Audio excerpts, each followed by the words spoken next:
So, yeah, yes. This is where we are. This is what's happening. This is life on Earth in 2020. As I said in the newsletter, we can't really be too surprised.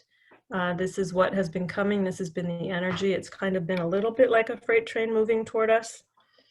And we don't know how bad it's going to get before it gets better. So we get to be in the full surrender of it. We get to be informed and responsible and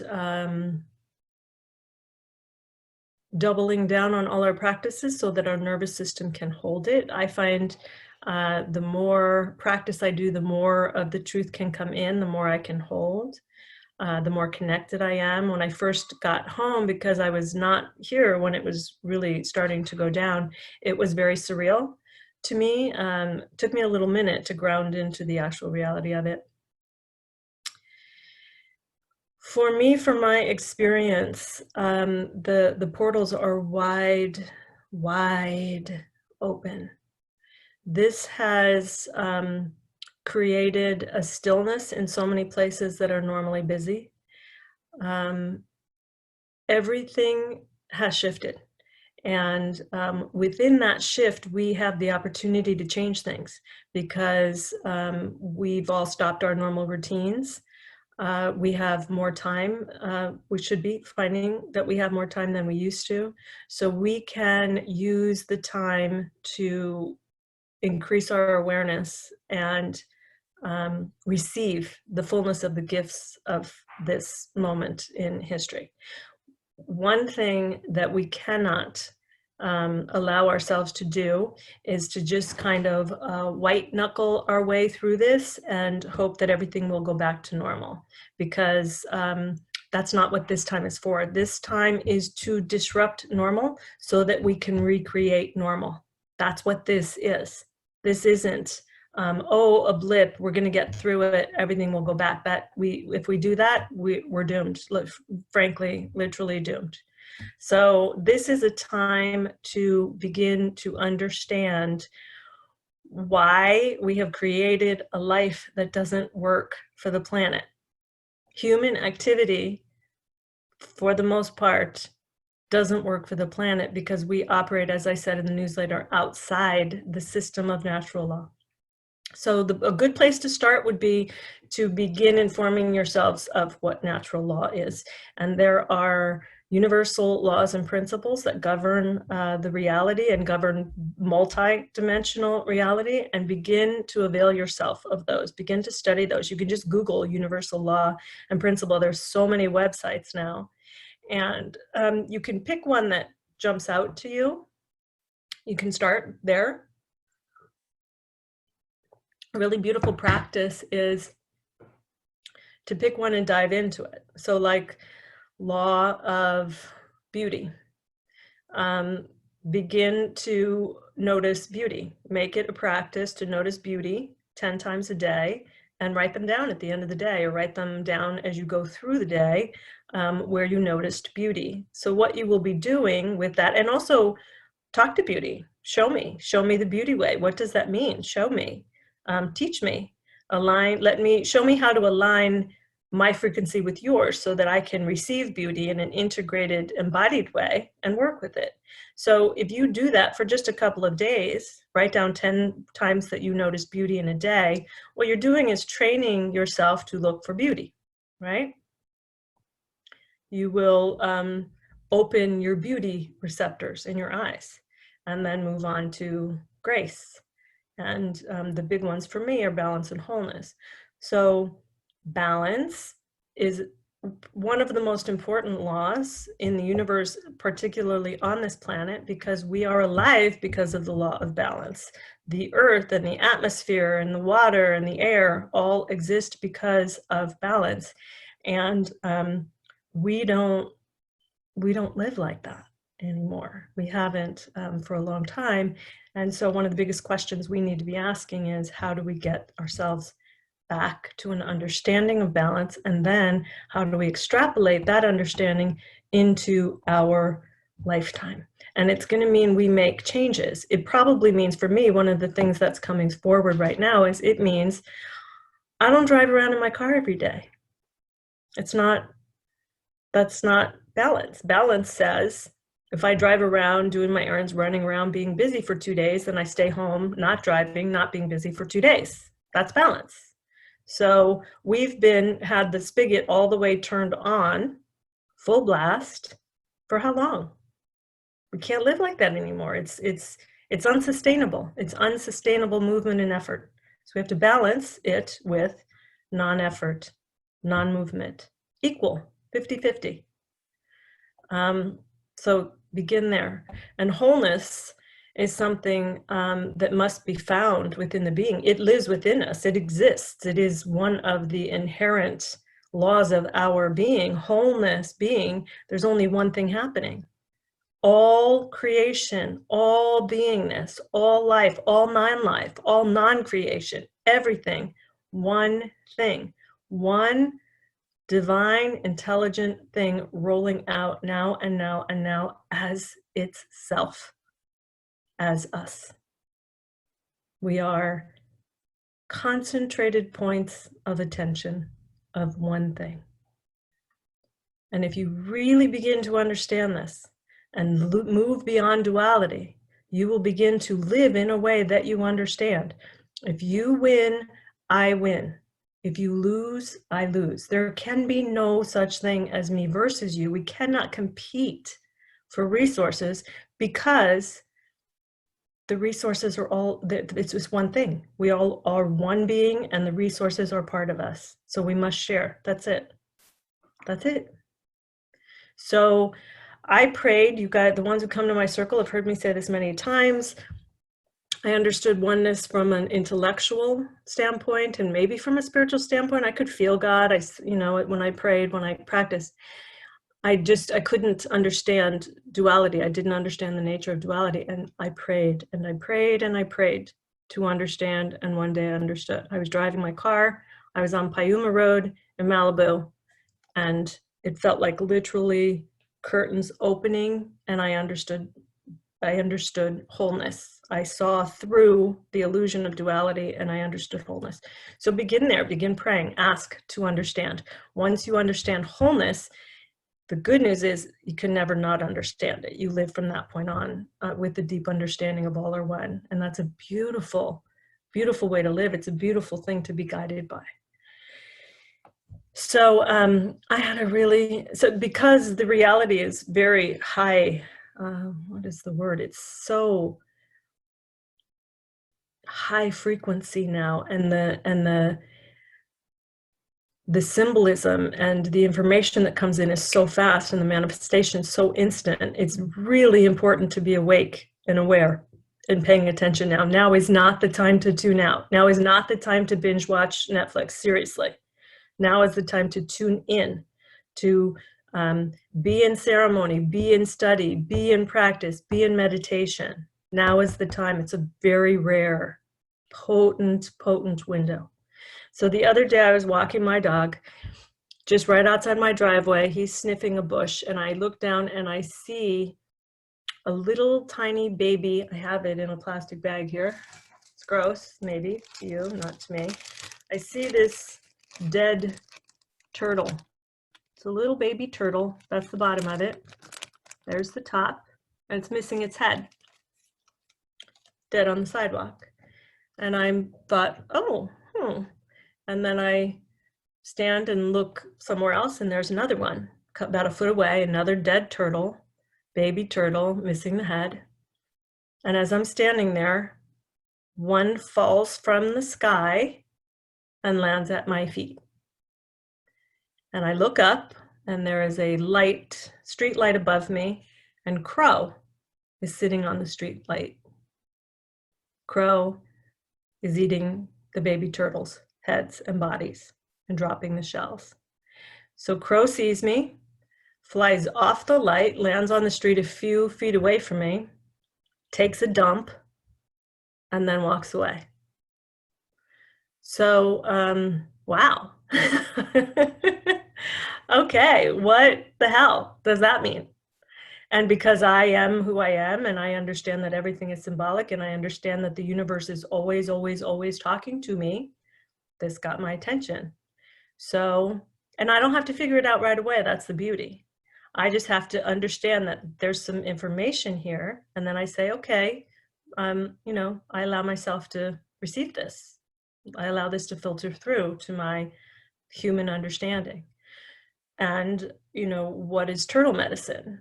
Turtle is considered earth. It's the world. It's the one who carries its home with it. It's the one that is fully integrated. It's the spirit in the body, right? It's wholeness. And what is crow? Crow is the law. The indigenous ones say that the book of law is bound in crow feathers. Crow has this very straightforward vision. It sees darkness and light, and it understands the law, and it upholds the law.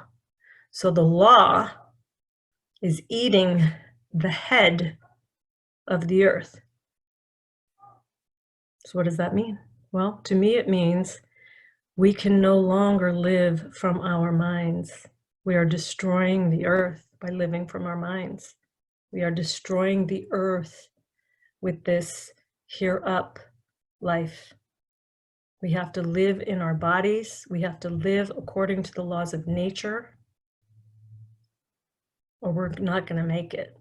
Universal law says we're not going to make it.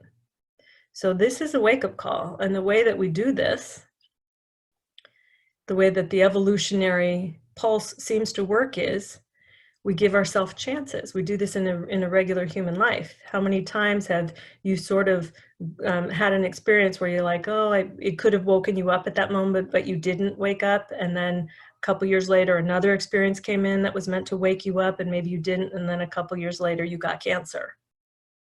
We build in these plan A. When that doesn't work, plan B. When that doesn't work, plan C.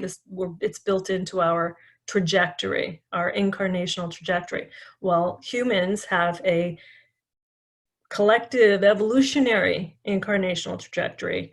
And this is one of those moments, man. This is a moment to awaken. And we're kind of running out of time. So we all get to accept that we're running out of time and that we got to change now. And that doesn't mean you have to change anybody. You have to change yourself. Because, as I've spoken of many times before, and I will speak again, 100 monkeys. When enough people are holding the frequency of the truth and the law, when enough people understand that we need to live in accordance to balance and accordance to the laws of nature, and we begin to make that shift within ourselves and within our lives, it ripples out. Eventually, we will be able to hold that frequency consistently, and other people's consciousness will rise up and they'll instantly understand and be with that frequency.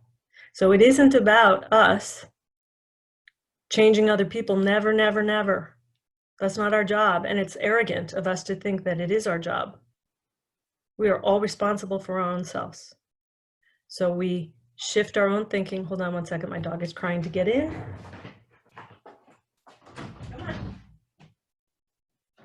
Come and see everybody.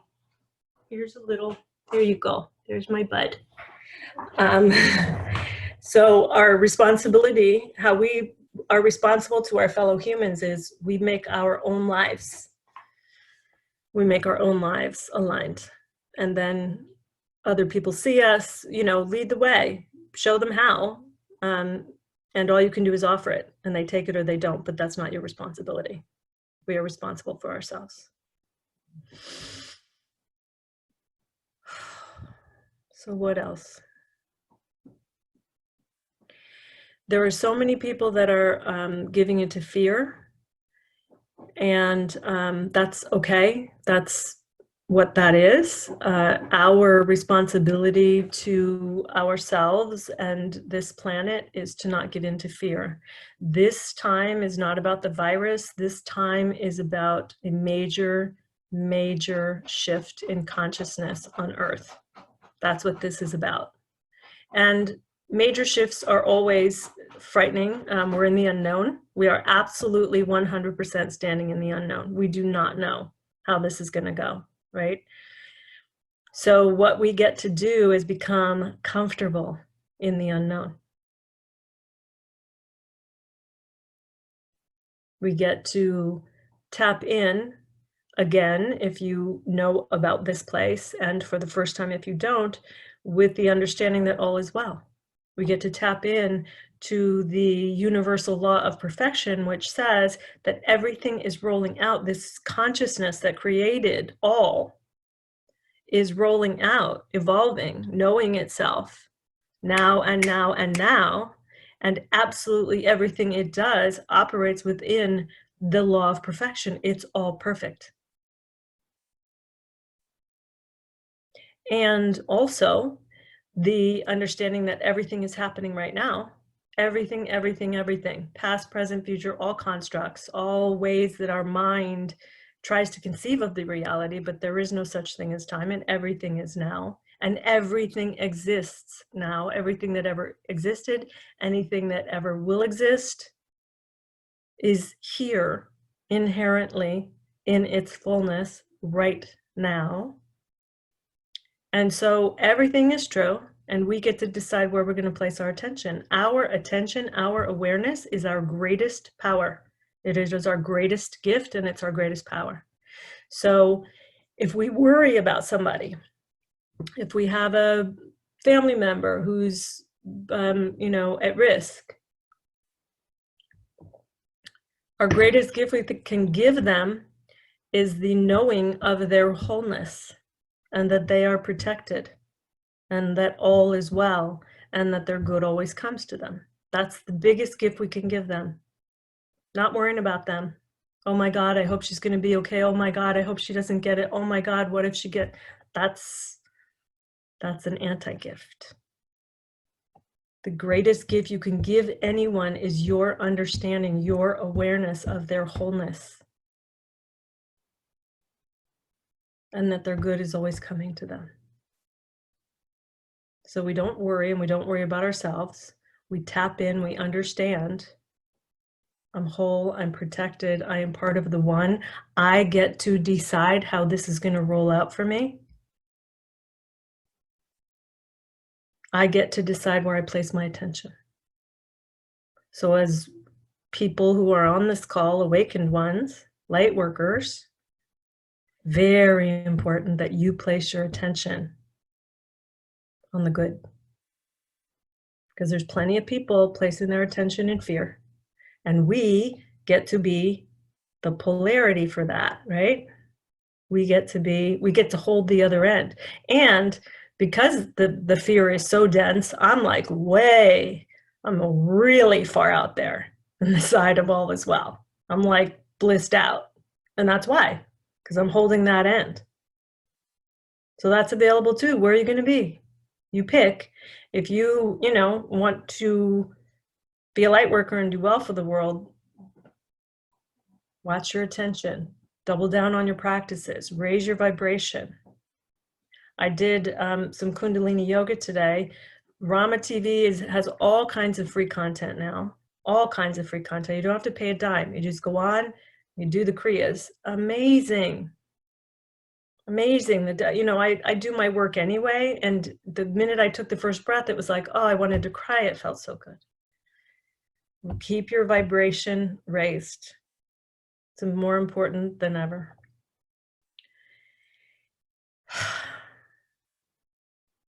And realize that everything is here for us. Everything is on purpose. Anything that you had to postpone or miss out on or lose out on, or whatever it is, your job, your income stream, all of that, even the hardest parts, it's all for you. So rather than just suffer, the question is, what is this here for? How can I work with this? And this is when we surrender to this energy. How can I work with you? We ask, how can I do this? I was very sad when I first heard that my daughter had been sent home from college. I wasn't home. First of all, I was halfway around the world, and she was home alone. And I was so sad because She had just hit a groove. I had seen her 2 weeks before I left. She had hit this beautiful groove. She got accepted into a sorority. She was having all these amazing experiences with sorority. She had this gala coming up. She had this dance that she had asked a boy to, all this beautiful stuff. It was the happiest I'd ever seen her. And gone, she's home. So I allowed myself to be sad for a day, and I just kind of mourned that, and then leaned back into it's all on purpose. This is what her soul wrote for her. This is all exactly the way it's supposed to be. Isn't it interesting that it looks like this? Isn't it interesting that it came at that moment of heightened happiness and flow? Isn't this interesting? Get curious with things. And don't judge. Judgment takes us right out of a high frequency. Judgment is a anvil around our neck frequency rise. Takes us to the absolute bottom, and it's where most people hang out. So we don't judge. We hold the ones who are acting in our opinions crazy, we hold them in compassion. They're doing what they know. Even our president is doing what he knows. He's president on purpose. This happened on purpose. He was president during this on purpose. So we get to, be in curiosity, be in compassion, hold ourselves, build your frequency, look deeper, look deeper, look deeper. It's not about the virus. It's about consciousness. It's about balance. It's about wholeness. It's about reclaiming what we forgot a long time ago. And time is running out. We have to do it now. We have to do it now. So what you can hold for me, what can you hold for me?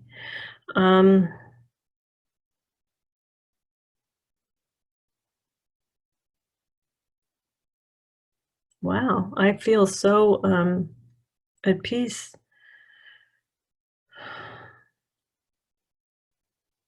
I guess you can hold that I stay in the house for another 9 days gracefully.